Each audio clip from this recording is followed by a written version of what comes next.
যারা অযোগ্য চিহ্নিত নন তাদের আপাতত চাকরিতে বহাল রাখার আর্জি মধ্যশিক্ষা পর্ষদের। সুপ্রিম কোর্টে আজ শুনানি। পর্ষদের কথা মেনে নিলে কি মিলবে সমাধান সূত্র, নাকি এই রায় হাতে পেয়ে পত্রপাঠ গুটিয়ে যাবে নতুন প্যানেল তৈরির প্রক্রিয়ায়? লোকসভা বাদ দিলে দাঙ্গা কবলিত এলাকার যাবতীয় জনপ্রতিনিধি তৃণমূলের। তারা কি করছিলেন? তারা এলাকায় যাননি কেন? লোকজন নিয়ে দাঙ্গা আটকানোর চেষ্টা কেন করেননি? পুলিশ ডাকেননি কেন? মানুষের পাশে দাঁড়াননি কেন? ভোট চাইতে যাননি কেন? যদি অধীর, সেলিম, মীনাক্ষী পৌঁছে যেতে পারে সেই সমস্ত এলাকায়, তাহলে তৃণমূল নয় কেন? এমনটাই একাধিক প্রশ্ন তুলেছেন অধীর রঞ্জন চৌধুরী। তিনি বলেন, বাংলায় ওয়াকফ আন্দোলনের নামে হিংসায় উদ্বিগ্ন সুপ্রিম কোর্ট। আদালতে বিষয়টি বিচারাধীন। অশান্তি বাঞ্ছনীয় নয়, এটা উদ্বেগজনক। পর্যবেক্ষণ প্রধান বিচারপতির। আজ ওয়াকফ শুনানিতে অশান্তির প্রসঙ্গও শুনবে সর্বোচ্চ আদালত। গরু পাচার আটকাতে গিয়ে আক্রান্ত পুলিশ, প্রাণ গেল পুলিশের গাড়ির চালকের। নন্দীগ্রামে গরু চুরির অভিযোগ, পাচার রুখতে গেলে পুলিশের গাড়িতে ধাক্কা দুষ্কৃতীদের ডাম্পারের। বারে বারে কেন আক্রান্ত রাজ্যের পুলিশ? রাজ্যের রক্ষকই নিরাপত্তাহীনতায় ভুগছে। মমতার বিএসএফ এর সমালোচনা সত্ত্বেও বিএসএফ চুপ কেন?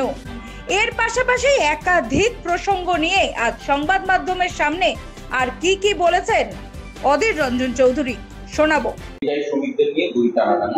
আবু তাহের খান বলছেন যে পরিযায়ী শ্রমিকরা ঈদের সময় সেসব কাণ্ড ঘটিয়ে গেছে। শুভেন্দু এবার বলছে লিস্ট রেডি আছে, অন্য রাজ্যে গিয়েও ছাড় পাবে।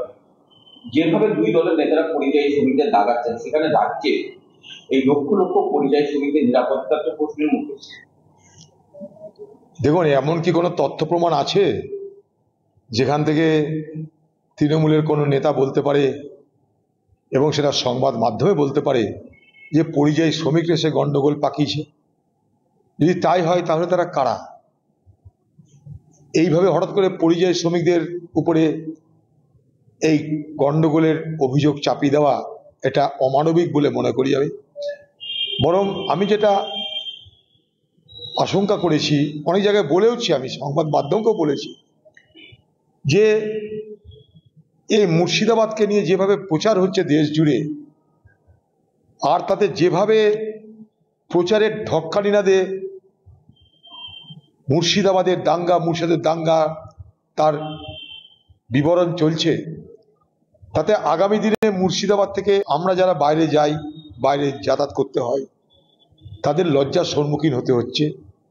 এবং এখান থেকে হাজার হাজারে লাখে লাখে মানুষ যারা বাইরে কাজ করতে যায়, তারা হিন্দুও যায়, মুসলমানও যায়, তাদের জন্য আগামী দিনে কিন্তু সেই সমস্ত এলাকায় মানুষ অনেক প্রশ্ন করতে থাকবে, তাদের যেন কোনো অসুবিধা না হয়। এটা কিন্তু একটা আশঙ্কা কথা। কিন্তু পরিযায়ী শ্রমিকরা এই গন্ডগোল করেছে, এ কথা বলার মতো তথ্য কারো কাছে নেই। তাই পরিযায়ী শ্রমিকদের নিয়ে দড়িটানাটানি বন্ধ করুন। বাংলার মুখ্যমন্ত্রী আজকে তিনিও বলছেন যে যদি ওয়াকফ আইন নিয়ে আন্দোলন করতে হয় তো দিল্লি চলে যাও। কেন? পশ্চিমবঙ্গের মানুষ, পশ্চিমবঙ্গে শুধু মুসলমানরা ওয়াকফ আইনের বিরোধিতা করছে তা তো নয়। পশ্চিমবঙ্গে আমরাও বিরোধিতা করছি, আমরা কংগ্রেস পার্টি বিরোধিতা করছি, প্রতিদিন আমাদের স্ট্রিট কর্নিং চলছে।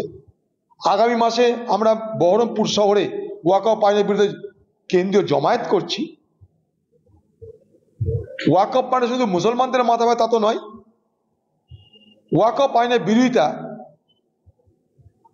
যারা ভারতবর্ষের সংবিধানকে মানে, যারা ভারতবর্ষের গণতন্ত্রকে মানে, যারা ভারতবর্ষের ধর্মনিরপেক্ষতাকে মানে, তাদের বিরোধিতা। আপনি যান সুপ্রিম কোর্টে, প্রায় 70টা মতন মামলা সেখানে চলছে ওয়াকফের বিরুদ্ধে। তা কি সবাই মুসলমান? কংগ্রেস পার্টিও সেখানটায় মামলা করছে। আজকে তার দ্বিতীয় দিনের শুনানি আছে। কিন্তু বাংলার মুখ্যমন্ত্রী এক অদ্ভুত ডায়লগ দিচ্ছেন যে ওয়াকফ নিয়ে এখানে আন্দোলন করে লাভ নাই, সব দিল্লিতে চলে যাও। কেন আপনি যান না দিল্লিতে? আপনিও তো ওয়াকফ আইনের নিশ্চয়ই বিপক্ষে, আপনি কেন দিল্লি যাচ্ছেন না? এইখানকার মানুষের, পশ্চিমবঙ্গের মানুষের পশ্চিমবঙ্গে কি আন্দোলন করার অধিকার নেই? এখানে আন্দোলন করার অধিকার হিন্দুর আছে, মুসলমান আছে, সকলের আছে।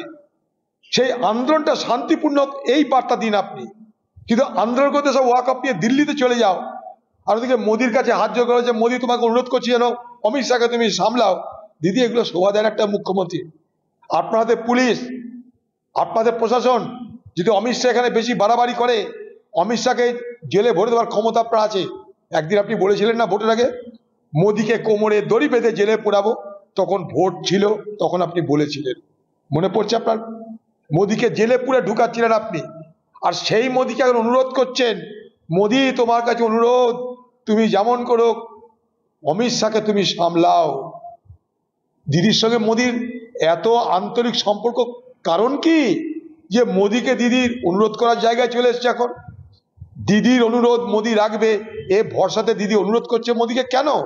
একদিকে বাংলার মানুষকে বলছি ওয়াকআপ নিয়ে আন্দোলন করতে দিল্লি যাও, আর দিকে মোদির কাছে অনুরোধ করছে মোদি তুমি অমিত শাহ সামলাও।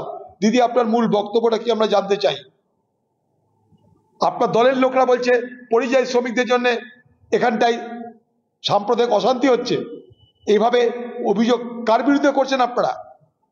এইভাবে অভিযোগ তো সংখ্যালঘু মুসলমানদের বিরুদ্ধে করছেন আপনারা। যান শামসেরগঞ্জে 11 নম্বর 12 নম্বর ওয়ার্ড, পুরো মুসলমান অধ্যুষিত ওয়ার্ড, পুলিশের অত্যাচারে সব ওয়ার্ড ফাঁকা হয়ে গেছে। যান খোঁজ নিয়ে আসুন।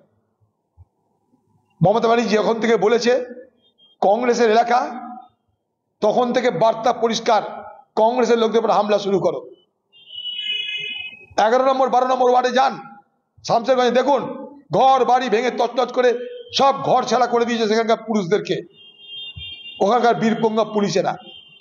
একদিকে হিন্দু পালাচ্ছে মালদায়, মুসলমান পালাচ্ছে ঘর ছেড়ে। কোথায় যাবো আমরা? কি হচ্ছে এগুলো?